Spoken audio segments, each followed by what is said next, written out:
Welcome back to the deep dive. Today, we're getting into a really pivotal piece of analysis.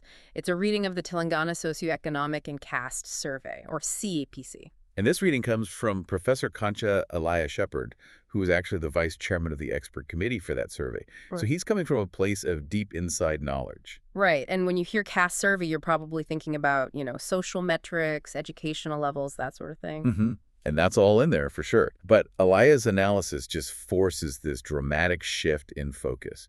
He's really trying to get at one core thing: who actually controls the financial wealth of Telangana since it was formed in 2014. And what does that mean for social justice? That's the critical pivot here.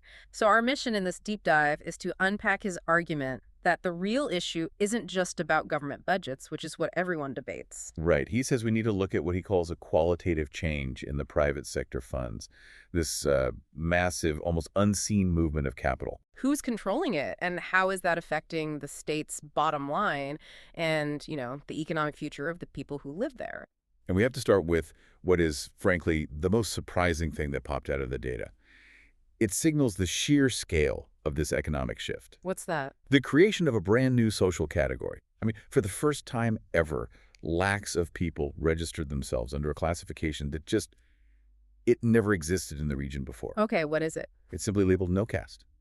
Or in Telugu, babtu. Whoa, no caste. That's Yeah. that is astonishing. It kind of moves the conversation away from identity and more toward anonymity. Or a financial designation, because Eliah's analysis directly links this no caste registration to capital, to investment, to these big business funds operating in Telangana. Yeah. He's basically saying this isn't a sign of social liberation, it's a financial tool. A financial tool. Okay, so the whole statehood movement was built on this promise that the funds would stay local. That was the implicit deal, yes. Yeah.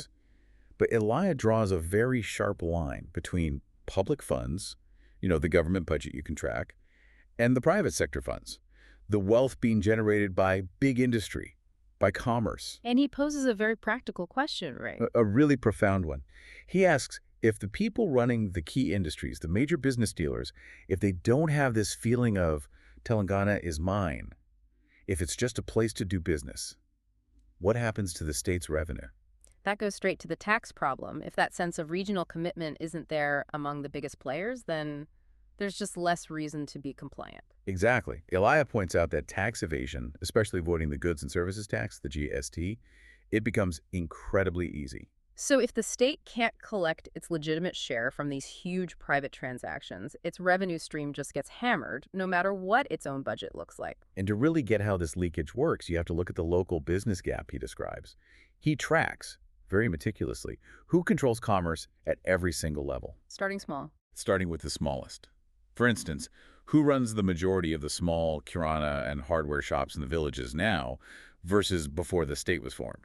And kirana stores, for anyone who doesn't know, are those little essential provision shops. They're kind of the backbone of the local economy. They are.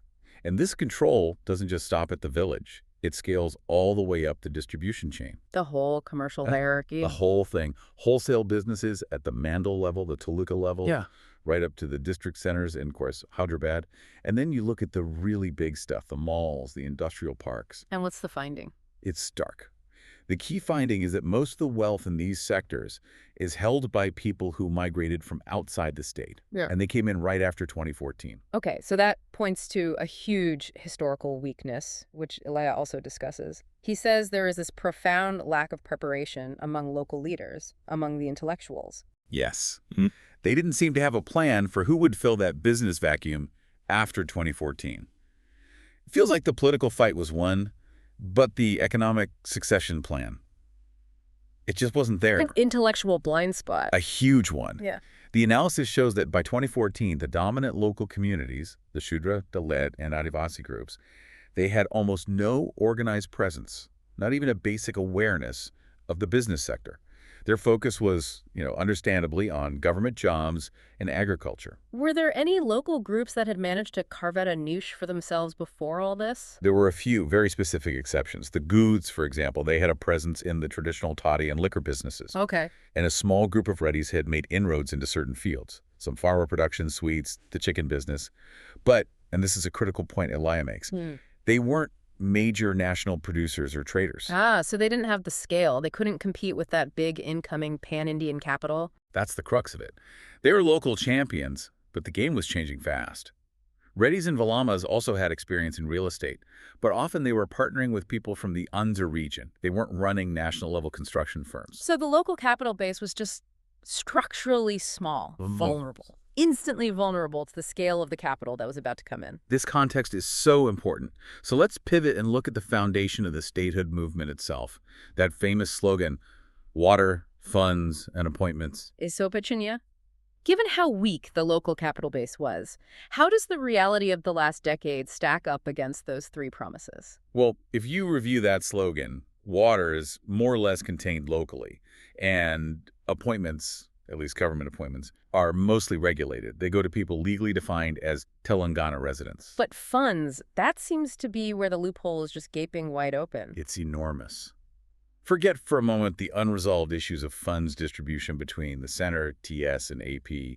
The private funds problem is way more critical. How so? Well, private company jobs, for example, are really hard to control. A company hires who it wants. But the bigger failure is in containing the profit that's generated by that private sector. And this is where Ilaiah introduces his highly controversial theory, what he calls planned migration. Yes, and we should be very clear. This is Ilaiah's assertion, based on his interpretation of the financial and demographic shifts he's seeing in the data. Right. So what does he assert is happening? He claims that certain national organizations, specifically the RSS and BJP, have allegedly pursued a plan to actively encourage and help powerful business classes from other states migrate into Telangana. That is a very serious claim. And what would be the goal of that, according to his theory? The goal, as he puts it, is to prevent capital from concentrating in the hands of the local Shudra, OBC, Dalit, and Adivasi forces who fought for the state in the first place. So it's a strategy to ensure that even if local groups win political victories, the economic power stays separate, mobile, controlled by others. That's the theory. And he also claims this economic restructuring is sort of tacitly protected or at least enabled by certain powerful regional political figures affiliated with those same national organizations. What's the core idea there? The core idea is that these organizations might provide some resources or benefits to Shudra or OBC workers, let them participate at the lower levels, but they will actively stop them from rising to become major capitalists, like you see in Gujarat or Mumbai. That's a staggering implication. And it leads to this deep irony he observed about the original activists. It really does. The very people who fought so hard for the promise of funds are now, he says, often satisfied just participating in local social events, like belay programs, which are sometimes organized by the new incoming capital class. It's the ultimate disconnect. Absolutely.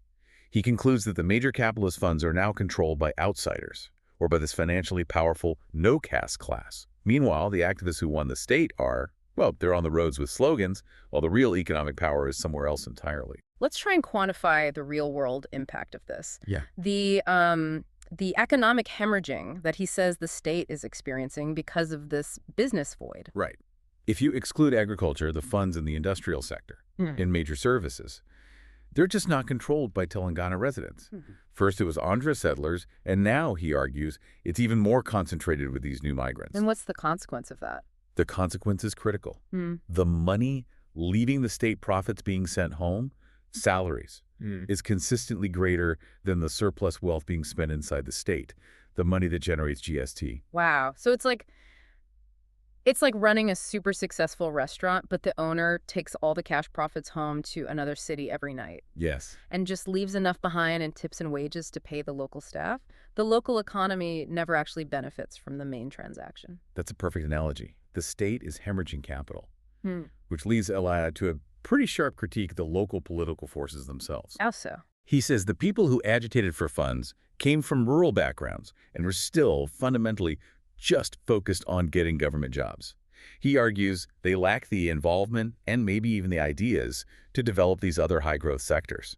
So it's not just that the capital is missing. He's saying the idea of being a capital generator is missing. Why aren't more local people becoming sellers? He argues it's rooted in historical and cultural conditioning. He claims that, from his perspective, BC, SC, and ST youth often lack that foundational thought process, the intention to run a shop, whether it's a small Kirana store or a big hardware store. And that vacuum was just perfectly exploited. Absolutely. It allowed these groups from other states' groups that historically grew by operating as a business collective with strong financial networks to just come in and systematically occupy Telangana's entire market. Let's talk about the mechanics of that. This is where the zero business tactic comes in. It's a huge finding about tax evasion. What exactly is zero business? Zero business is his term for the huge amount of commercial activity that's run completely off the books, or at least severely underreported. The business is happening, but the transactions are managed to avoid any revenue responsibility. They're operating below the radar to avoid taxes. Yes. He highlights that these business owners have found very effective ways to manage sales tax officials, to avoid paying their fair share of GST, even now with online payments and all that. And this is a direct cause of the state's low revenue. A direct operational cause. The money is moving, the economy looks vibrant, but the government's rightful share is being siphoned off. So if the state is being undercut by this tactic and by massive capital flight, what is Ilaiah's call to action? What's his solution? It's very direct. Yeah. Economic occupation by the local population. He argues that Telangana's youth must get into all types of business. They have to use personal savings, find partners, use government support, whatever it takes. The state's business has to become all castes' business. Exactly. That's the only way to make sure the economic resources actually stay local, and the only way the state's GST revenue will ever reflect its true economic activity. That is a powerful conclusion. It really shifts the fight for social justice from the political arena to the marketplace. Ilaiah's analysis forces us, and you listening, to see funds as something much bigger than a state budget. It's this massive pool of wealth, accumulated and incredibly mobile in the private sector. The real challenge for social equity in Telangana now is about shifting that economic control. So if we bring it all together, it leaves a really provocative question for you to think about. If a comprehensive survey like this reveals such a gaping economic void, this massive leakage of funds controlled by a globally mobile, financially powerful, no-caste class, how long can political and social progress actually be sustained? Can you sustain it if the capital you need to fuel that progress just keeps accumulating somewhere else? It makes you wonder if political freedom and economic stagnation can really coexist for long. A challenging and essential look at what happens after the fight for political identity is won, and the much harder, ongoing fight for economic identity has just begun. Thank you for joining us on this deep dive.